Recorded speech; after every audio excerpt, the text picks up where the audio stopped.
السلام علیکم ورحمۃ اللہ وبرکاتہ۔ چاند رات کے بہترین بیوٹی ٹپس۔ وٹامن سی جہاں آپ کی جلد کے لیے بہت مفید ہے، وہیں گلسرین بھی آپ کی جلد کو نرم و ملائم اور جاذب نظر بناتی ہے۔ ان دونوں کے اکٹھے استعمال سے آپ کی جلد فوراً گلو کرتی ہے۔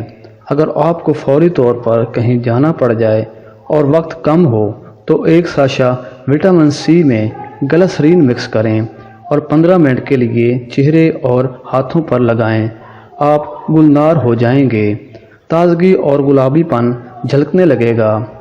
دانتوں پر پلہاٹ آ جائے تو انہیں صاف کرنے کے لیے نمک اور شہد ملا کر دانتوں پر ملنے سے یہ چمک اٹھیں گے۔ چہرے پر دانے نکل آئیں تو ملتانی مٹی میں لیموں کا رس ملا کر دانے پر لگائیں اور 1 گھنٹے بعد دھو لیں، پھر ٹی ٹری آئل لگا کر سو جائیں۔ صبح ایک برف کا ٹکڑا لے کر دانے پر رگڑیں، دانہ بالکل غائب ہو جائے گا۔ اگر کوہنی پر میل جم گیا ہو تو لیموں کاٹ کر اسے آدھے حصے پر ٹوتھ پیسٹ لگا کر کوہنی پر رکھ کر لیموں کو گھمائیں، تمام میل صاف ہو جائے گا۔